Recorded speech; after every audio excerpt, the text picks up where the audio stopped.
कुआं। सीमा गर्मियों की छुट्टियों में अपनी नानी के गांव आई थी।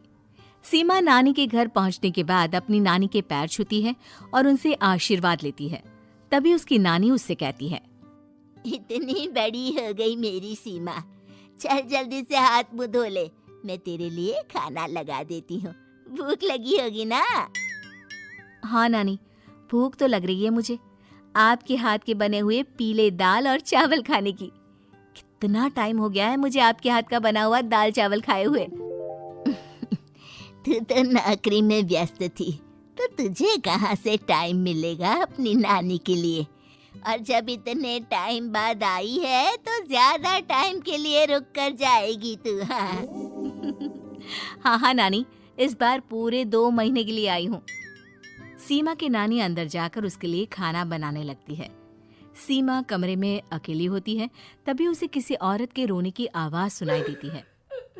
वो कभी खिड़की से बाहर झांकती है तो कभी दरवाजे से बाहर झांकती है। उसे समझ में नहीं आ रहा होता है कि आखिर रो कौन रहा है। तभी नानी खाना लेकर आ जाती है।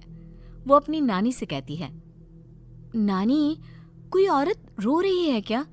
मैं जब से यहाँ आई हूँ तब से मुझे यहाँ किसी औरत की रोने की आवाज आ रही है। हे भगवान, कहीं ये वही तो नहीं? बोलो ना नानी।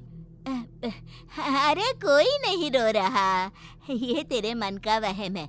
और तू ना अब खाना खा ले, ज्यादा यहाँ वहाँ की बातों में ध्यान मत दिया कर।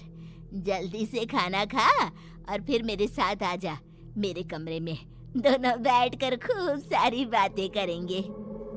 ऐसे ही अगले दिन सीमा अपनी नानी के साथ गांव के बाजार जा रही होती है।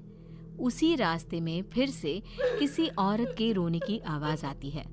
वो अपनी नानी से कहती है, अरे नानी, क्या सच में तुम्हें अभी भी किसी औरत की रोने की आवाज नहीं सुनाई दे रही? मुझे किसी औरत की बहुत बुरी तरीके से रोने और चीखने की आवाजें आ रही हैं। मैं बहुत परेशान हूँ नानी, आखिर ये कौन है? मुझे लगता है कि सीमा को शहर भेज देना चाहिए, यहाँ रहना उसके लिए ठीक नहीं। नानी बोलो ना, आप चुप क्यों हो जाते हो? सीमा, तू घर चल, मुझे तुझसे बहुत जरूरी बात करनी है। नानी सीमा को घर ले आती है और सीमा से कहती है, सीमा, कल सुबह तू शहर वापस चली जाएगी। अरे अचानक? आखिर क्या बात है नानी, आप मुझे ऐसे जाने को क्यों कह रही हो? मैं बस जो कह रही हूँ उस पर ध्यान दे। तू कल सुबह यहाँ